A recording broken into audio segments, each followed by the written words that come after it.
Assalamualaikum warahmatullahi wabarakatuh. Salam sejahtera bagi kita semua. Kembali lagi di channel saya, Mutia Badratul. Semoga Bapak dan teman-teman diberi kesehatan dan bisa beraktivitas sebagaimana mestinya. Baiklah, pada kesempatan kali ini saya akan menjelaskan mengenai administrasi kurikulum. Sebelum lanjut ke pembahasan kali ini, perkenalkan terlebih dahulu, saya Mutia Badratul Jana dengan NIM 19016034. Baiklah, pada kesempatan kali ini langsung saja kita akan membahas mengenai administrasi kurikulum. Pada awalnya saya akan membicarakan mengenai kurikulum. Kurikulum ini merupakan satu hal yang penting dalam pendidikan, karena kurikulum pendidikan bisa dikatakan sebagai jantungnya dalam proses pendidikan. Karena dalam keberhasilan proses pendidikan sangat ditentukan bagaimana kurikulum tersebut.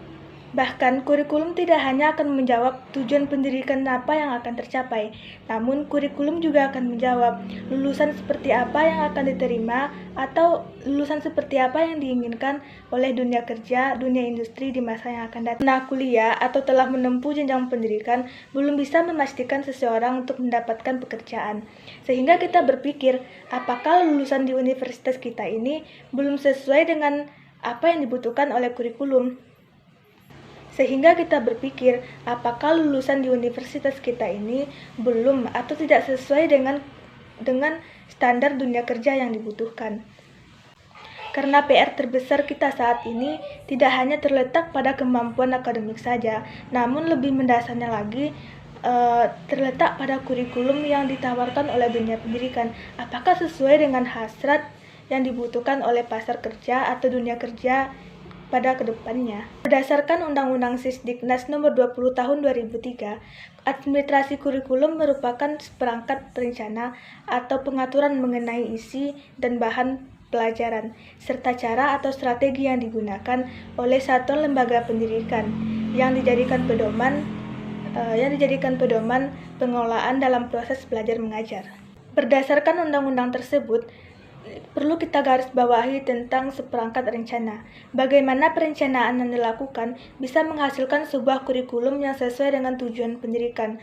Tidak hanya sesuai dengan tujuan pendidikan, tetapi juga mampu menjawab lulusan seperti apa yang dibutuhkan oleh dunia industri, lulusan seperti apa yang diinginkan oleh dunia kerja pada masa yang akan datang. Dengan arti sempit, kurikulum bisa dikatakan sebagai seperangkat mata pelajaran. Secara luas, kurikulum ini juga bisa dikatakan sejumlah pengalaman yang diajarkan oleh guru kepada siswanya.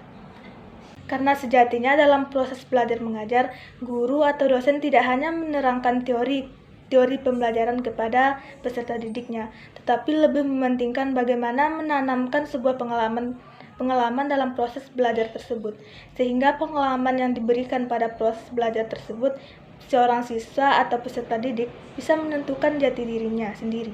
Sedangkan administrasi bisa kita artikan sebagai aturan atau perencanaan.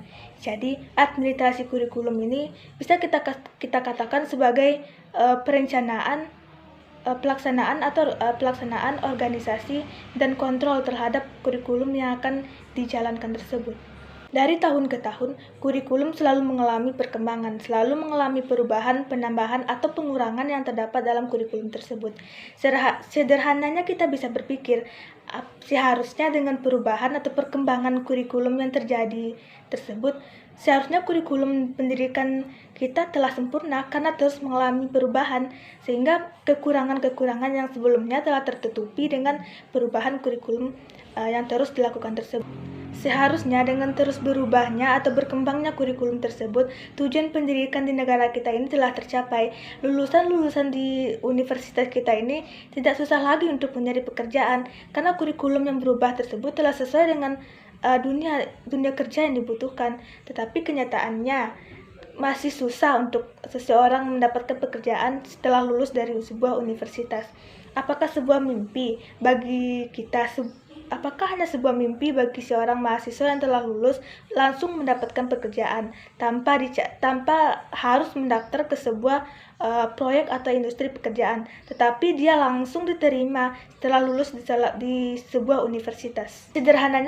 Sederhananya kita bisa berpikir, dengan terus berkembangnya kurikulum tersebut, kenapa masih belum mampu menjawab pertanyaan tujuan pendidikan belum tercapai?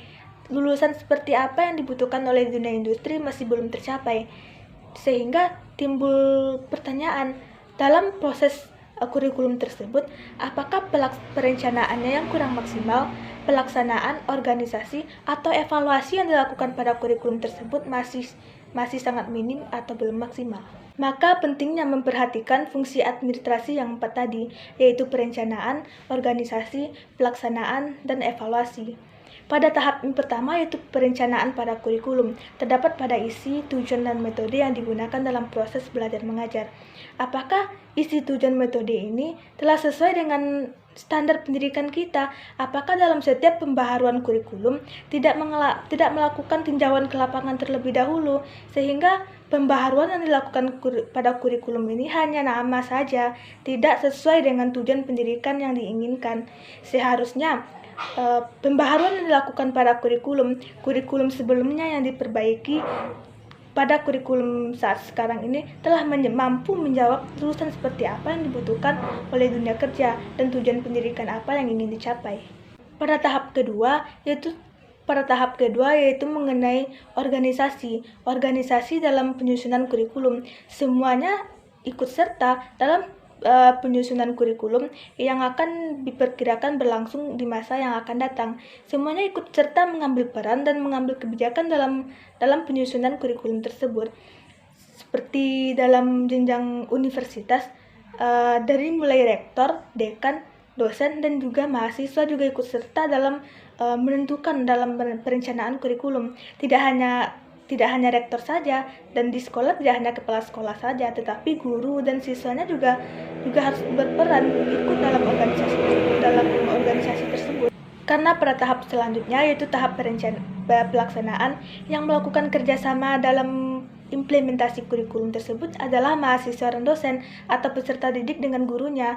Jadi mereka juga mengambil peran dalam penyusunan kurikulum. Dalam pelaksanaan kurikulum tersebut terdapat kerjasama yang dilakukan. Bagaimana kerjasama yang dilakukan tersebut sesuai dengan perencanaan dan organisasi yang telah ditentukan pada awalnya dalam pelaksanaan kurikulum tersebut. Dan pada tahap yang terakhir, yaitu evaluasi atau kontrol, semuanya juga terlibat. Kita sebagai mahasiswa, sebagai dosen, guru, ataupun siswa juga terlibat dalam kerjasama ini, sehingga kita dapat simpulkan semuanya berperan penting dalam evaluasi kurikulum tersebut. Tidak hanya dalam evaluasi, tetapi dalam 4 fungsi administrasi tadi, seperti perencanaan, organisasi, pelaksanaan, dan evaluasi. Semuanya ikut berperan penting. Tidak hanya guru atau dosen saja, tidak hanya kepala sekolah atau rektor saja, tetapi dari mulai rektor, dari mulai dekan sampai dosen dan mahasiswa, semuanya ikut mengambil peran dan mengambil tugas masing-masing dalam proses bagaimana sih kurikulum yang terus berkembang, terus mengalami perubahan tersebut bisa mencapai titik kesempurnaan. Setidaknya bisa menjawab tujuan pendidikan dan menjawab lulusan seperti apa yang dibutuhkan oleh pasar kerja dan industri di masa yang akan datang. Baiklah, sampai di sini dulu penjelasan saya mengenai administrasi pendidikan. Semoga teman-teman yang menyaksikan video ini bisa bermanfaat, dan saya juga mohon maaf apabila ada salah kata, karena saya masih dalam proses belajar. Jangan lupa tekan tombol subscribe, like, dan komen. Saya menerima saran dan kritik dari teman-teman semua. Terima kasih. Assalamualaikum warahmatullahi wabarakatuh.